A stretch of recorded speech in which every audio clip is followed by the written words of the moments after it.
Inicialmente, muita alegria por estar aqui na Sociedade Espírita Joana de Ângeles.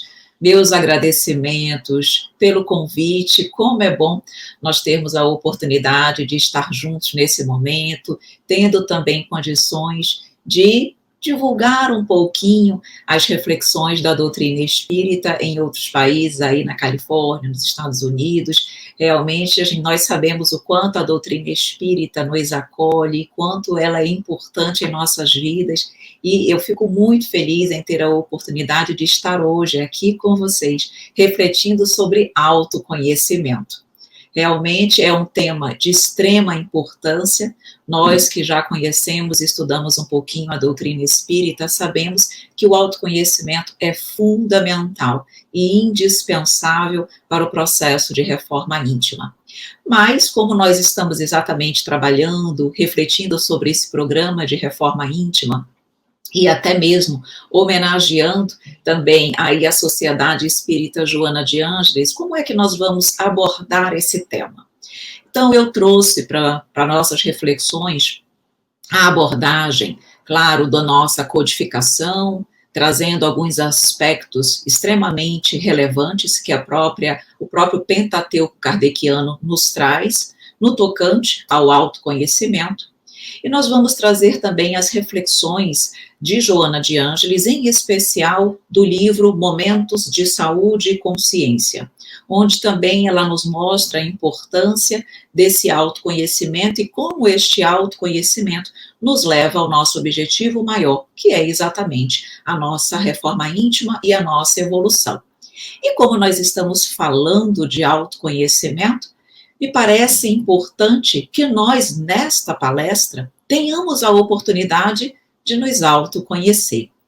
Então, durante também as nossas contribuições, nós vamos trazer determinadas reflexões para que nós possamos individualmente nos avaliar, para que eu possa me conhecer, para que através desse conhecimento que as nossas reflexões vão proporcionar, nós possamos ter uma ideia se nós estamos mais próximos ou ainda muito distantes do nosso objetivo, da nossa evolução. Então, durante também as nossas reflexões, você vai ter a oportunidade de refletir, de ponderar e de se autoconhecer. Então, vamos iniciar com as considerações sobre o autoconhecimento trazidas para nós no Livro dos Espíritos, lá na questão 919. Todos nós temos o entendimento de que o autoconhecimento é relevante, é importante. Mas como fazê-lo? Como eu posso verdadeiramente me conhecer, me analisar? E a doutrina espírita, na questão 919 do Livro dos Espíritos, nos traz essa informação de forma belíssima. Ali o espírito Santo Agostinho, quando questionado por Kardec acerca do meio mais prático e mais eficaz que teria o homem de se melhorar nesta vida e de resistir à atração do mal. Porque é exatamente o que nós precisamos fazer na atual existência para nos elevarmos. Preciso, inicialmente, me melhorar, me elevar, crescer, e, consequentemente, eu vou conseguir resistir ao mal, às tentações, tudo aquilo que me leva para uma conduta em desconformidade com a lei de Deus. E exatamente sobre esse assunto que nos diz Santo Agostinho. Então, um sábio da antiguidade disse, conhece-te a ti mesmo. E na continuidade dessa pergunta de O Livro dos Espíritos, Santo Agostinho orienta como ele fez para se conhecer. E aí ele diz que todos os dias, todas as noites, ele questionava a sua consciência. Ele se perguntava se naquele dia ele cumpriu todos os deveres que lhe cabia, se ele deixou de agir como deveria com algum irmão, se ele deixou de realizar, de fazer, de cumprir algum dever, se ele disse, se ele falou, se ele agiu de uma forma que ele não gostaria que tivessem agido para com ele. E o que é interessante aqui, e nós já estamos orientando como chegar a esse autoconhecimento e a importância desse autoconhecimento. Ele diz o seguinte: por que eu questionava a minha consciência? Porque ele diz que quando nós questionamos a nossa consciência, como eu fiz um questionamento, eu exijo, a minha consciência exige também uma resposta direta, clara e objetiva. Ele não estava apenas refletindo sobre as posturas dele, ele perguntava-se: será que eu fiz tudo o que eu poderia fazer? Será que eu deixei de agir com bondade, com caridade, com fraternidade para com alguém? Porque esse questionamento faz com que, naturalmente, a minha consciência responda positivamente ou negativamente. E aí ele disse: foi assim que eu comecei a me conhecer. Foi assim que eu consegui avaliar as minhas virtudes, as minhas deficiências e consegui compreender aquilo que eu precisava melhorar, me trabalhar. Então, a depender da soma das respostas, positivas ou negativas, nós começaremos a entender aquilo que nós precisamos nos trabalhar. Porque o autoconhecimento é, de fato, o primeiro passo para a nossa perfeição moral. Como é que eu poderei ter todo o conhecimento, toda a sabedoria, toda a bondade, se eu não me trabalhar para isso? Isso é uma caminhada, não é algo que num estalar de dedos nós vamos alcançar. Então, se é uma caminhada, eu preciso saber por onde caminhar. Qual trajeto eu preciso realizar para que eu alcance aquele objetivo? Então, a doutrina espírita diz exatamente isso, que o conhecimento de si mesmo é esse primeiro passo para que nós possamos alcançar a perfeição moral. E qual é o objetivo de todos nós aqui na Terra? Não é evoluirmos, não é nos depurarmos, não é exatamente nos reformar, trocando vícios por virtudes para que nós possamos nos aproximar da evolução e da perfeição espiritual? Então, o conhecimento, o autoconhecimento é condição sine qua non para que eu possa alcançar esse objetivo. E diz a doutrina espírita que, para que eu possa começar esse processo de autoconhecimento, de mudança, eu preciso começar disciplinando os meus pensamentos. Nós vamos fazer aqui um processo, nós vamos num raciocínio até o nosso objetivo final. E nós vamos trazendo para cada um de nós mecanismos que nos auxiliem nesse autoconhecimento e na busca pela nossa evolução. Então, precisamos disciplinar o nosso pensamento, porque tudo começa na mente. O que eu falo foi primeiro pensado. As minhas condutas, as minhas atitudes começaram no meu pensamento. Então, o nosso trabalho, ele tem que partir já desse primeiro momento, daquilo que eu acolho, daquilo que eu penso, daquilo que eu deixo que o meu coração absorva. Porque nós sabemos que a todo momento nós estamos pensando e a todo momento nós estamos captando energias, ideias, ondas mentais que estão aqui na psicosfera que nós estamos absorvendo. O pensamento, nós sabemos, se locomove através do fluido cósmico universal. Então, ele não tem barreiras. Assim como eu emito, eu capto. E a nossa primeira conduta precisa ser exatamente disciplinar aquilo que eu permito que fique ou não em meu coração. Se eu percebo que me chega um pensamento que não é bom, não importa se esse pensamento é meu ou se é uma influenciação, uma inspiração de algum espírito. Não importa. O conteúdo não é bom, rechaça. Troca por um pensamento positivo. Não acolhe, não abraça. Tá difícil, eu não consigo repor. Vai fazer uma oração, vai fazer um evangelho no lar, mas tu não pode, de alguma forma, permitir que aquele pensamento se instale.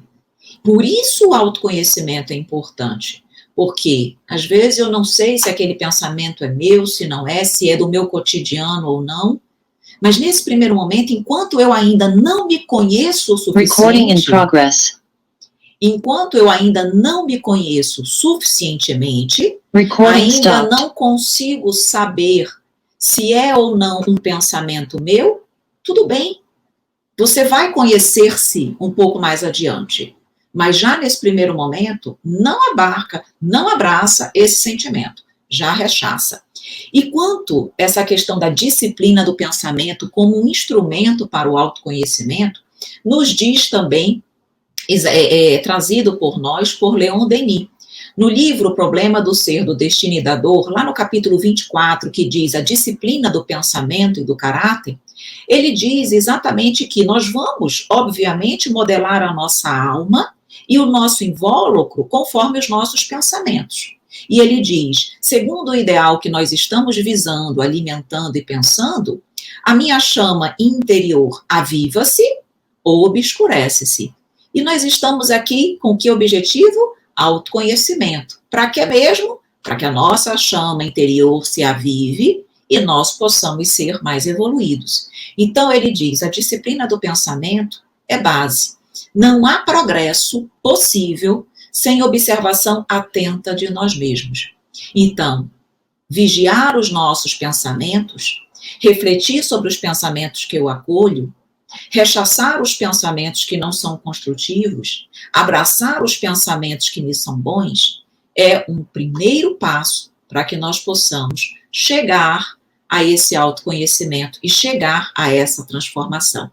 E aí, Joana de Ângeles, aqui eu já vou começar a trazer as abordagens de Joana, no livro Momentos de Saúde e de Consciência, que ela vai falar exatamente desse autoconhecimento, ela já diz o seguinte, é preciso coragem para enfrentar-se.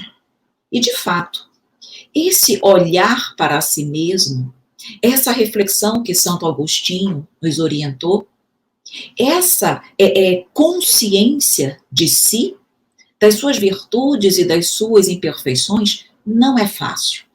Na verdade, o ser humano evita, a todo custo, olhar-se, conhecer-se, enfrentar-se. Por quê? Porque o nosso orgulho briga, se choca. Porque o nosso orgulho dá a ideia equivocada de que nós não temos equívocos, de que nós somos pessoas elevadas, fraternas, inteligentes, que nós somos tudo de bom. E quando eu me enfrento, quando eu faço esse olhar, eu vejo que, na verdade, eu sou cheia de mazelas. E o nosso orgulho se fere. Por quê? Porque realmente eu percebo, eu me reconheço um ser imperfeito. Por isso, diz Joana, é preciso coragem para enfrentar-se. E eu vou ler essa primeira observação, que as palavras de Joana realmente são fantásticas. E ela nos diz o seguinte, a consciência atinge a plena conquista quando o ser amadurece no seu processo psicológico de evolução. Aí ela diz, só que esse amadurecimento é o resultado de um contínuo esforço em favor do autoconhecimento e da coragem para enfrentar-se, trabalhando com esforço íntimo as limitações e os processos infantis que nele ainda predominam. Ou seja, ela diz, esse amadurecimento todos nós precisamos realizar. Só que esse amadurecimento indispensável e necessário às nossas vidas, ela diz, decorre de um esforço contínuo de autoconhecimento e de coragem para enfrentar-se. Por quê? Porque quando eu me enfrentar, muito provavelmente eu vou me entristecer, eu vou, de uma certa forma, me frustrar. Por quê? Porque eu vou ver em mim aquilo que eu não gosto. Eu vou ver em mim ainda um comportamento egoísta, orgulhoso, vaidoso, pouco fraterno. E isso é doloroso. Uma das dores mais atrozes, muitas vezes, que nós observamos, é esse despertar para o que nós verdadeiramente somos, imperfeitos. Então, coragem. Ok, vou enfrentar-me. Vou me deparar com frustrações, com sentimentos que me entristecem? Sim. Mas e aí? Eu preciso, diz Joana, eu preciso saber superar essas frustrações, porque elas vão vir. Eu preciso superar essas frustrações não me tornando vítima delas, não muitas vezes me entristecendo e num comportamento irresponsável, agravando-as. Porque muitas vezes o que acontece, quando nós nos conhecemos e nos vemos imperfeitos e vem as frustrações, muitas vezes vem aquele pensamento, eu não adianto, eu sou uma pessoa imperfeita, eu não vou conseguir evoluir, é perda de tempo eu tentar me modificar, eu sou realmente uma pessoa que não merece perdão. Aí vem o processo de culpa, vem o processo de vitimismo, que paralisa a criatura e não a estimula para um comportamento diferente, de mudança e de renovação. Por isso ela diz, nós precisamos saber lidar com as frustrações. Por quê? Porque eu deixo de agir como uma criança. Ela diz, nós, muitas vezes, nesse enfrentamento com os nossos erros, passamos, ao invés de agirmos como pessoas adultas, passamos a agir e ter um comportamento infantil. E aí ela vem nos dizer, por que um comportamento infantil? Por quê? Porque ela diz, a criança, normalmente, é o quê? Egocêntrica, egoísta. Muitas vezes ela é, por conta ainda da sua falta de entendimento, ela quer tudo para si, mas ela tem dificuldade em dar. Ela ainda não compreende que o amor é doação e não receber. E ela diz que é muitas vezes assim que nós nos comportamos, num comportamento infantil, diante desse enfrentamento, quando nós deveríamos ter um comportamento de adulto, de amadurecimento. Porque ela diz, o comportamento do adulto é diferente. O adulto compreende que tudo decorre de uma troca. A ciência, a arte da vida é você dar e receber. E mais ainda, quanto mais amadurecido eu fico, mais eu observo que quanto mais eu dou, mais feliz eu fico. Que quanto mais o meu próximo é feliz, que quanto mais o meu próximo está bem, melhor eu fico. E aí é por isso que ela diz que esse amadurecimento psicológico precisa ser realizado. Aí ela vem nos dar a dica. Ela disse, ok, já falei que nós precisamos de coragem para nos enfrentarmos, que precisamos do autoconhecimento, precisamos lidar bem com as frustrações. Aí ela diz, preciso sair desse comportamento infantil para um comportamento adulto. Aí ela vai dizer, e como eu faço isso? Que é o que todos nós queremos saber. Aí ela nos diz, nos dá o caminho, que é o caminho trazido e ensinado por Jesus. O amor. É o amor, ela diz. Amadurecimento psicológico se exterioriza quando se ama. Por quê? Porque nós nos libertamos da idade infantil. Nós deixamos de agir como uma criança egocêntrica e egoísta e passo a agir com um comportamento, com inteligência emocional, com amadurecimento. E ela diz, o amor, portanto, é o caminho que nos liberta desse comportamento ainda infantil e egoísta. Desse comportamento que não sabe lidar com as frustrações, que se coloca numa condição de vítima e que se paralisa e não se exterioriza com amor, com entendimento, com inteligência emocional. E aí, já que nós precisamos, segundo o que nos diz Joana, adquirir essa inteligência emocional diante desse autoconhecimento, desse enfrentamento, vamos agora, já trago aqui umas reflexões, para que nós possamos avaliar, será que eu tenho inteligência emocional? Porque nós já sabemos que precisamos dela, e ela decorre desse autoconhecimento. Ok, mas será que eu tenho inteligência emocional? Eu vou trazer aqui alguns questionamentos, cada um de nós vai fazer as nossas reflexões íntimas e pessoais, mas é preciso que nós saiamos daqui com uma certa noção do que eu consigo já hoje realizar e daquilo que eu ainda preciso me trabalhar. Então, vamos ver se nós temos inteligência emocional. Se uma pessoa, sou eu, cada um vai se analisar, sou uma pessoa que persiste quando está à frente a um novo desafio, não desistindo nas primeiras dificuldades?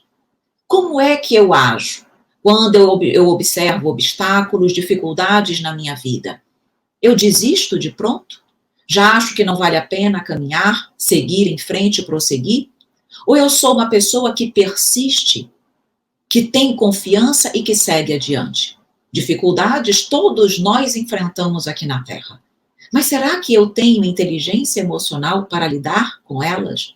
Para agir corretamente diante delas? Então, eu persisto ou eu desisto nas primeiras dificuldades que a vida apresenta para mim? O segundo questionamento: eu sou uma pessoa que procura se colocar no lugar do outro, sendo compreensiva em relação aos momentos difíceis da outra pessoa? Todos nós queremos ser compreendidos. Todos nós queremos que o outro entenda o meu ponto de vista, a minha condição, o meu momento de fragilidade. E nós?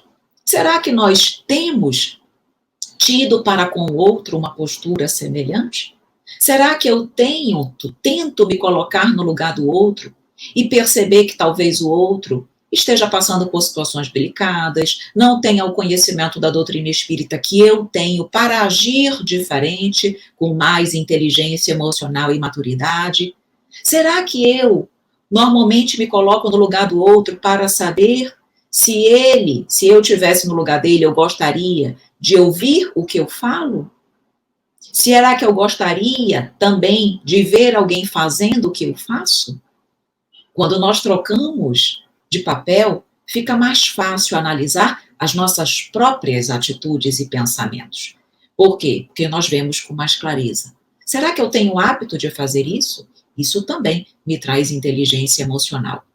Será que eu sou uma pessoa que consegue manifestar as suas emoções de acordo com o outro, com as situações e o momento oportuno?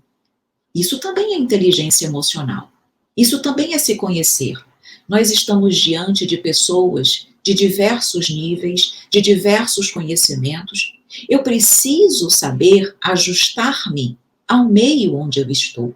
Eu não posso falar da mesma maneira e da mesma forma com uma criança, com um adolescente, com um adulto, com um idoso. Eu preciso adequar-me ao meio onde eu estou, ao nível onde eu estou. Isso é conhecer-se e conhecer o próximo. Saber as condições e as limitações do próximo. Será que eu tenho esse entendimento? Será que eu sou uma pessoa que consegue controlar as suas emoções, mantendo a calma nos momentos difíceis? Porque a nossa maior dificuldade não é agir, é reagir. Quando tudo está bem, é fácil. Mas quando eu sou confrontada com uma situação difícil, uma vicissitude, um desafio, como eu vou reagir? Com calma, serenidade, lembrando de tudo aquilo que a doutrina espírita me orientou? Tendo calma, dormindo, refletindo, sem tomar atitudes precipitadas? Ou eu reajo movida pelas emoções, me desequilibro e muitas vezes perco o norte? Eu sei reagir ou eu me perco nesse processo? Eu sou uma pessoa que tem uma visão realista de mim mesma, com uma adequada percepção das minhas potencialidades e das minhas limitações? Será que eu saberia dizer, colocar numa lista as minhas virtudes e as minhas imperfeições? Será que eu já parei verdadeiramente para fazer essa análise de mim mesma? Então eu tenho essa visão realista ou, na verdade, eu idealizo um padrão de comportamento que eu ainda não tenho? Será que eu sou uma pessoa que consegue superar seus sentimentos de frustração quando alguma coisa não dá certo, procurando aprender com as experiências negativas? Disse Joana, nós precisamos nos enfrentar, coragem, precisamos ter amadurecimento para lidar com as frustrações da vida. Não posso me colocar numa condição de vítima e de responsabilidade. Como eu tenho agido com as frustrações da vida? Porque a vida nem sempre, quase nunca, caminha exatamente como nós queremos, exatamente como nós planejamos. Buscamos planejar tudo, a nossa vida, os acontecimentos, nos programamos, nos organizamos. Está correto. Temos que fazer um planejamento. Mas precisamos estar preparados para saber que a vida não caminha exatamente como eu planejei. Imprevistos virão, frustrações virão. Como eu ajo e reajo? Estou preparada para isso? Será que eu sou uma pessoa que, quando tem alguma dificuldade com alguém, tenho procurado conversar de forma privada com aquela pessoa, resolver o problema?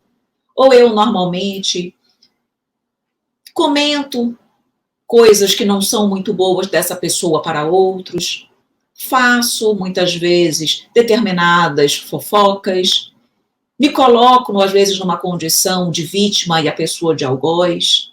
Como eu ajo para com aquela pessoa que eu não vou nem colocar como inimigo, é muito forte, mas talvez um desafeto da minha pessoa. Eu acredito, eu ajo com indulgência, com entendimento e compreensão, ou eu acabo falando além do que eu deveria, criticando e julgando? Será que eu sou uma pessoa que perde a paciência com o outro de forma muito rápida? Será que quando eu perco a paciência, eu logo me recupero, me arrependo de ter perdido a paciência e procuro amenizar a situação? Ou o orgulho e o egoísmo não me permitem fazer isso? Eu até reconheço meus equívocos, mas eu tenho dificuldades de pedir desculpas e pedir perdão pela minha falta de equilíbrio. Como eu tenho agido diante dessas situações na vida?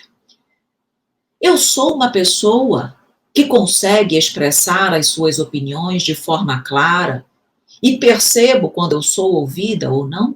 Eu consigo expor os meus pensamentos? Eu consigo expor as minhas ideias? Eu consigo expor com palavras, com pensamentos, com emoções, aquilo que eu sinto, aquilo que eu acredito, aquilo que eu vivo?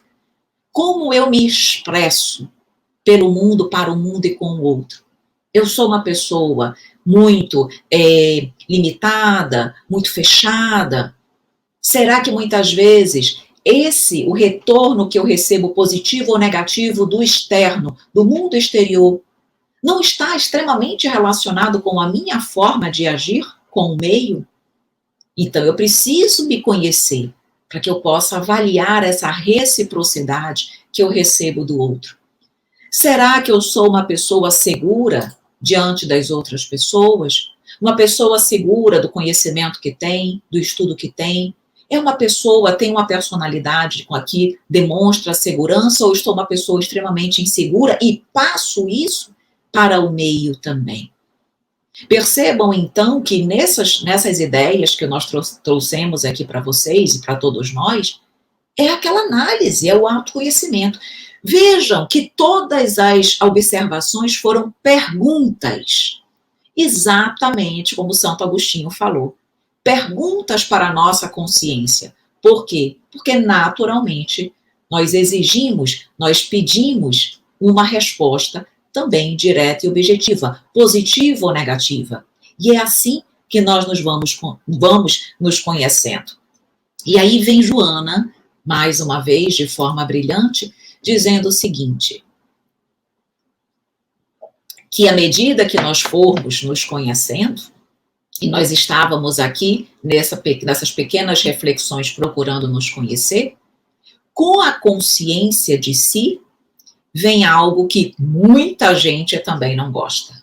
Vem a responsabilidade. Por quê? De que adianta fazer toda uma análise reflexiva, buscar-se, conhecer-se, pensar sobre o que fez ou deixou de fazer todas as noites? Para nada. Tem que ter um objetivo útil. E vem exatamente com a responsabilidade. A responsabilidade de perceber aquilo que precisa ser mudado. A responsabilidade de comprometer-se com a mudança. A responsabilidade de discernir o que eu preciso realizar e como eu vou realizar para que eu possa sair dessa condição de erro, de equívocos, para que eu possa realmente me depurar. O autoconhecimento envolve a responsabilidade de, ok, eu já sei os meus pontos positivos, eu já sei os meus pontos negativos. Agora eu preciso estabelecer a meta. Qual é a minha meta? Aí eu quero evoluir. Ok, mas eu não vou conseguir, talvez, evoluir tudo o que eu preciso de uma hora para outra. Quais serão os comportamentos, as virtudes que são prioridades na minha vida? O que é aquilo que nesse momento eu considero como mais importante para eu adquirir? Tal virtude. Ok. Então essa é a minha meta imediata. Eu tenho a minha meta, mas como eu vou alcançá-la? Eu preciso de um plano de ação. Eu preciso estabelecer instrumentos, mecanismos diários para que eu possa alcançar a minha meta, que é adquirir uma determinada virtude. Vamos supor que seja a paciência. Olhem como o autoconhecimento é global, é grande. Não é só conhecer-se. Então, eu quero ser mais paciente. O que eu vou fazer? Qual o meu plano de ação diário? Para que eu possa trabalhar um pouquinho mais a minha paciência todos os dias. Ah, eu vou, por exemplo, ouvir, me colocar aqui, que eu vou ouvir com mais tranquilidade, com mais vontade, com mais paciência o meu filho, o meu esposo, a minha esposa, a minha mãe, o meu pai. Eu vou, se eu precisar repetir uma determinada situação 2, 3, 4 vezes, eu vou repetir sem me irritar, porque o outro não entendeu. Eu vou tentar estabelecer pequenos passos diários para que eu possa trabalhar a minha paciência. E aí, à noite, como nos disse Santo Agostinho, eu vou refletir. Como eu fui nas minhas metas? No meu plano de ação diário? Como eu agi ou deixei de agir? Estabelecer todos os dias, por exemplo, para ouvir uma mensagem construtiva que me ajude a adquirir paciência. Eu preciso de metas, eu preciso desse plano de ação. Por isso nos diz Joana de Ângeles que a criatura responsável discerne o que realizar e como executar. É o que eu quero, é a minha meta e o plano de ação. Eu preciso eleger prioridades, porque nós temos muito a evoluir. Mas eu elejo prioridades, eu elejo tempo, eu elejo instrumentos que vão me ajudar a suprir, a alcançar as minhas prioridades. Por isso eu preciso saber quais elas são. Será que a minha prioridade no hoje é carreira, crescimento profissional, família, saúde, espiritualidade, dinheiro? Qual a ordem das prioridades? Ah, eu quero ser uma pessoa mais espiritualizada. Ok.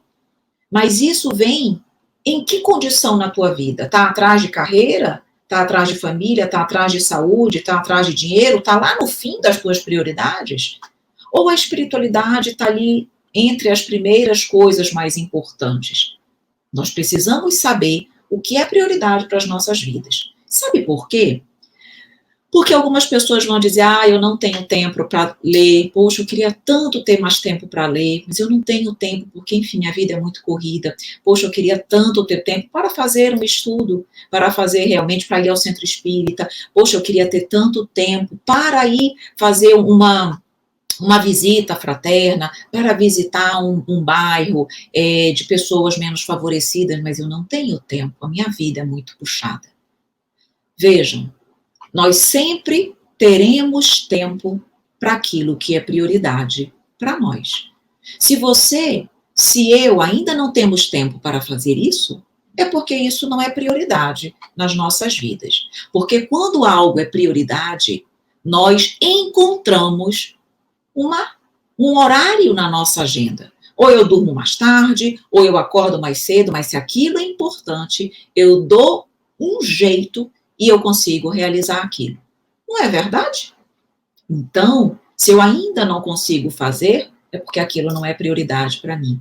Então eu preciso definir quais são os meus valores, o que é mais importante para mim, para que eu possa me aproximar dos meus objetivos.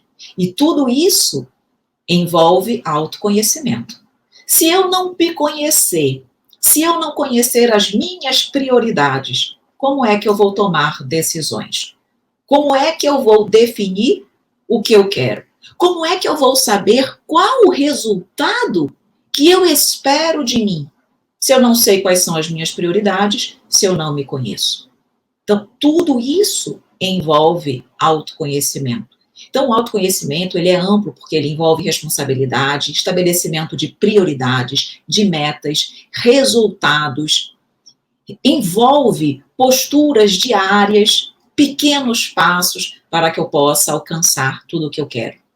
E aí, por isso, Joana nos diz que tudo isso nos traz consciência, nos traz entendimento e nos traz prudência. E ela diz o seguinte, então Joana é sempre maravilhosa, ela diz, quando a pessoa tem essa consciência, conhece-se, compreende, entende-se, ela vai ter responsabilidade. Nós vimos que o autoconhecimento envolve naturalmente responsabilidade diante da vida, de como proceder. Mas ela diz, essa consciência dá uma responsabilidade que conduz a pessoa a agir de forma construtiva e positiva diante de tudo o que lhe acontece. E aí vem ela dizendo, dando exemplos para nós de como essa consciência nos dá uma responsabilidade e nos faz a agir de forma mais positiva diante da vida. Então ela diz, nunca a pessoa que já tem consciência e responsabilidade, ela diz, não vai maldizer o charco, mas vai drenar o charco. Ou seja, eu não vou sair no passar a ficar numa condição de vitimismo, de revolta diante das dificuldades, das situações difíceis. Eu vou drená-lo, eu vou aprender a superar, eu vou aprender a amenizar os problemas, eu vou desenvolver a minha inteligência, eu vou crescer e evoluir. Isso é não maldizer o charco. Ela diz, essa pessoa não cultiva problemas. Essa pessoa que tem consciência de si, que age com responsabilidade, ela não cultiva problemas, ela cultiva soluções. Ou seja, problemas todos nós temos, mas o problema chegou, eu vou me fixar no problema? Não. Eu vou elevar-me, trabalhar a minha inteligência e buscar uma solução. Se fixa no problema, você não evolui. Se você fixa na solução, você cresce. Essa pessoa não ergue barreiras que dificultem o progresso, mas, na verdade, facilita para si e para o outro para que o progresso chegue. Essa pessoa não aguarda o êxito, o sucesso, a evolução sem trabalho. Tem consciência de que precisa esforçar-se todos os dias, um pouquinho, para que possa alcançar o êxito que espera. Qual é o nosso êxito? Paciência, evolução, amar mais, compreender mais, enfim, as nossas prioridades. Essa pessoa não olha para baixo, se colocando ali, vendo só os problemas, mas olha para o alto, para o além, para o futuro, para o amanhã. Reconhece que o amanhã será sempre melhor do que hoje, porque nós caminhamos para o progresso. Não se fixa nas dificuldades, olhando para baixo numa condição de queda, mas olhando para cima numa condição de vitória. Essa pessoa não desiste da luta antes de tentar. Não desiste da luta perdendo uma batalha que sequer foi travada. Não, persevera até o fim. Por quê? Porque a esperança é a luz que faz com que nós possamos caminhar. Sem esperança, ninguém vive. Então, não desanimar. Essa pessoa não fala mal do próximo, porque reconhece em si mesmo uma pessoa, em si mesma, uma pessoa imperfeita. Então, essa pessoa não se perturba ante as incompreensões do mundo, porque essa pessoa entende que o próximo ainda não tem o conhecimento que eu já tenho. Esse próximo talvez não conheça Jesus como eu já conheço. Então, entende as incompreensões do outro porque entende a condição espiritual ou infantil do outro. essa pessoa nunca perde a sua paz, porque ela sabe que a sua paz é uma conquista interior, que a sua paz independe do meio exterior. O mundo externo pode estar desabando, mas eu posso estar com a minha paz e a minha serenidade. Quando eu estou com Deus e quando eu compreendo o mundo e tudo aquilo que o cerca, os porquês. E o Evangelho é o caminho que vai exatamente me dar esse conhecimento, essa orientação para que eu não me desequilibre diante da vida.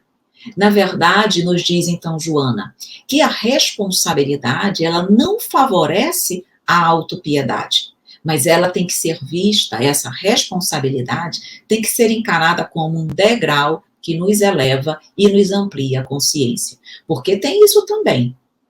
Nós, muitas vezes, nos colocamos nessa condição de autopiedade, de se achar infeliz, de se achar realmente incapaz.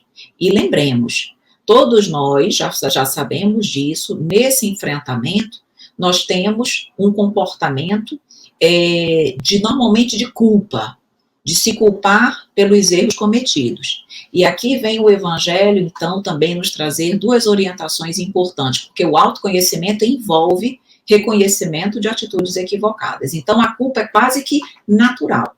Mas nós temos duas posturas diante da culpa. Nós podemos agir como Simão Pedro e nós podemos agir como Judas Iscariotes. Ambos, de uma forma ou de outra, traíram Jesus, certo? Judas traiu entregando Jesus e Simão Pedro negou Jesus 3 vezes. Ambos, de alguma forma, erraram, e erraram para com Jesus, com o qual eles conviveram por 3 anos. Não traíram qualquer pessoa, traíram o mestre. Imaginem a consciência deles diante do erro. Se nós ficamos desesperados e nos culpamos quando erramos aqui no dia a dia, imagina se nós tivéssemos errado, traído e ferido o próprio mestre. Nossa consciência ficaria realmente numa situação bem delicada, não ficaria? Pois é. Como eles agiram? Como Pedro agiu?